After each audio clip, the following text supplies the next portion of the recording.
Bonjour à tous, dans cette vidéo nous allons voir comment rendre une fraction irréductible. Dans l'exemple, dans la première question, on demande de mettre la fraction 252 sur 180 sous forme irréductible. Alors avant de faire cela, nous allons commencer par donner des rappels sur les fractions irréductibles. Alors on dit qu'une fraction a sur b est irréductible si on ne peut pas la simplifier, c'est-à-dire si le seul diviseur commun à a et à b c'est le nombre 1. Alors pour rendre une fraction irréductible, il y a deux méthodes. La première méthode consiste à diviser successivement le numérateur qui est en haut et le dénominateur qui est en bas par un diviseur commun. C'est cette méthode que nous allons adopter dans la première question qui est ici. Et la deuxième méthode consiste à utiliser les décompositions en produit de facteurs premiers du numérateur et du dénominateur. C'est cette méthode que nous utiliserons dans la question numéro 2. Alors revenons à la question numéro 1 et voyons comment mettre la fraction 252 divisée par 180 sous forme irréductible. Donc pour faire cela, on va chercher des diviseurs communs à 252 et à 180, et on remarque que ces deux nombres-là sont des nombres pairs, donc ils sont tous les deux divisibles par 2. Donc on va diviser le numérateur par 2 et le dénominateur par 2. Autrement dit, nous allons faire 252 divisé par 2 au numérateur, et nous allons faire 180 divisé par 2 au dénominateur. Alors 252 divisé par 2, ça donne 126, et 180 divisé par 2, ça donne 90. À partir de là, on voit que la fraction obtenue n'est toujours pas irréductible, puisque 126 et 90 possèdent des diviseurs communs autres que 1, et en effet, 126 et 90 sont des nombres pairs, donc ils sont tous les deux divisibles par 2. Donc on peut simplifier cette fraction par 2, ce qui veut dire qu'on peut diviser le numérateur et le dénominateur par 2, et donc on trouve finalement ici 126 divisé par 2, c'est-à-dire 63, sur 90 divisé par 2, c'est-à-dire 45. Ensuite, la fraction que nous avons obtenue ici n'est toujours pas irréductible, puisqu'il se trouve que 63 et 45 possèdent des diviseurs communs autres que 1. Et en effet, 63 est dans la table de 9 et 45 est dans la table de 9, ce qui veut dire qu'on peut simplifier au numérateur et au dénominateur par 9. Alors au numérateur, nous avons 63 divisé par 9, c'est-à-dire 7. Au dénominateur, on a 45 divisé par 9, c'est-à-dire 5. Et à partir de là, on ne peut plus simplifier la fraction qui est ici, puisque le seul diviseur commun à 7 et à 5, c'est 1. Et donc on peut s'arrêter ici, et nous avons démontré que 252 sur 180 a pour forme irréductible la fraction 7/5. Dans la question numéro 2, on nous dit, en utilisant les décompositions en produit de facteurs premiers, de rendre irréductible la fraction 504 sur 540. Alors pour faire ceci, on va commencer par décomposer effectivement le nombre 504 en un produit de facteurs premiers.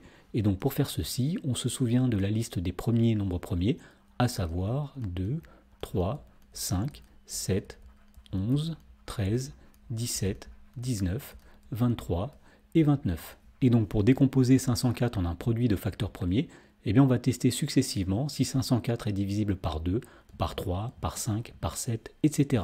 Alors commençons par le nombre 2. Il se trouve que 504 est bien divisible par 2 puisque 504 est un nombre pair. Donc on peut inscrire le nombre 2 dans la colonne de droite qui est ici. Et en dessous de 504, on va écrire le quotient 504 divisé par 2, c'est-à-dire 252.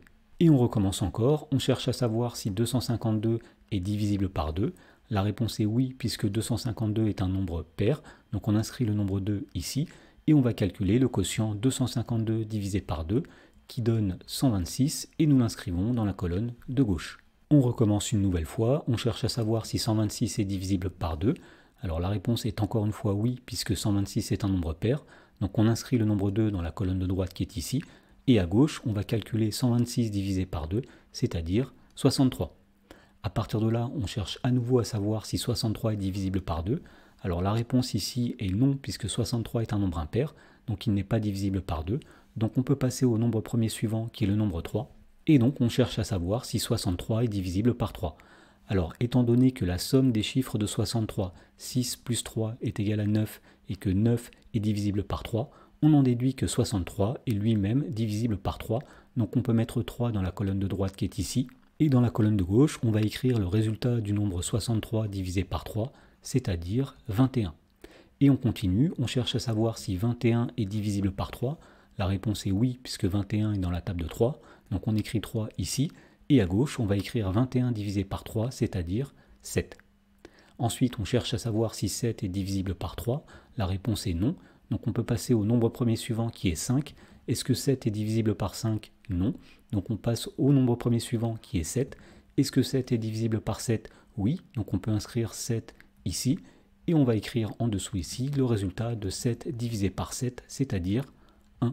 Voilà, donc puisque nous sommes arrivés au nombre 1, on peut s'arrêter ici. Et on a dans la colonne de droite la décomposition en produit de facteur premier du nombre 504. Autrement dit, le nombre 504 est égal à 2 multiplié par 2, multiplié par 2, multiplié par 3, multiplié par 3, multiplié par 7. Ensuite, une fois qu'on a décomposé le numérateur en un produit de facteur premier, on va faire de même avec le dénominateur. Autrement dit, on va essayer de décomposer le nombre 540 en un produit de facteur premier. Alors la méthode ici est la même. On cherche tout d'abord à savoir si 540 est divisible par 2. La réponse est oui, puisque 540 est un nombre pair. Donc on écrit le nombre 2 dans la colonne de droite qui est ici. Et à gauche, nous allons écrire 540 divisé par 2, c'est-à-dire 270. Et on recommence. Est-ce que 270 est divisible par 2? Oui. Donc on écrit 2 dans la colonne de droite qui est ici. Et on écrit le résultat de 270 divisé par 2 dans la colonne de gauche, c'est-à-dire 135. Ensuite, on cherche à savoir si 135 est divisible par 2. La réponse est non, puisque 135 est un nombre impair. Donc on passe au nombre premier suivant qui est 3. Est-ce que 135 est divisible par 3? Alors pour le savoir, on calcule la somme des chiffres de 135. 1 plus 3, 4, plus 5, ça donne 9. 9 est divisible par 3, donc on en déduit que 135 est lui-même divisible par 3. Donc on peut écrire 3 dans la colonne de droite qui est ici. Et dans la colonne de gauche, on va écrire 135 divisé par 3, et on trouve 45. Et on recommence, on cherche à savoir si 45 est divisible par 3. Alors étant donné que la somme des chiffres de 45, 4 plus 5 est égale à 9 et que 9 est divisible par 3, on en déduit que 45 est lui aussi divisible par 3. Donc on écrit 3 dans la colonne de droite qui est ici, et à gauche on va écrire le résultat de 45 divisé par 3, c'est-à-dire 15. Et on recommence, est-ce que 15 est divisible par 3? Oui, puisque 15 est dans la table de 3, donc on écrit 3 dans la colonne de droite qui est ici, et à gauche, on va écrire le résultat de 15 divisé par 3, c'est-à-dire 5. Ensuite, on cherche à savoir si 5 est divisible par 3. La réponse est non, puisque 5 n'est pas dans la table de 3. Donc on passe au nombre premier suivant, qui est 5. Est-ce que 5 est divisible par 5? Oui, puisque 5, c'est 5 fois 1. Donc on peut écrire 5 dans la colonne de droite qui est ici. Et dans la colonne de gauche, on va écrire 5 divisé par 5, c'est-à-dire 1. Et donc, puisqu'on est arrivé à 1, on peut s'arrêter ici. Et nous avons dans la colonne de droite la décomposition en un produit de facteur premier du nombre 540. Plus précisément, on peut dire que 540 est égal à 2 multiplié par 2, multiplié par 3, multiplié par 3, multiplié par 3, multiplié par 5. Et pour terminer, maintenant que nous avons déterminé les décompositions en produit de facteur premier de 504 et de 540, nous allons pouvoir simplifier la fraction 504 sur 540 et la mettre sous forme irréductible. Donc pour cela, on va commencer par remplacer 504 et 540 par leur décomposition en produit de facteur premier. Et à partir de là, nous allons pouvoir rendre cette fraction irréductible en simplifiant les facteurs qui apparaissent à la fois en haut et en bas. Donc par exemple, nous voyons qu'il y a 2 en haut et 2 en bas. Nous pouvons donc diviser par 2 en haut et par 2 en bas, ce qui revient à faire disparaître un 2 en haut et un 2 en bas. Ensuite, de la même façon, on peut simplifier un 2 en haut et un 2 en bas comme ceci. Ensuite, il y a un 2 en haut, mais il n'y a pas de 2 en bas, donc nous gardons ce 2 qui est en haut. Ensuite, nous avons un 3 en haut qu'on peut simplifier avec un 3 en bas. Nous avons un autre 3 en haut qu'on peut simplifier avec un 3 en bas. Ensuite, il reste un 3 en bas, mais il n'y en a pas en haut, donc on le laisse.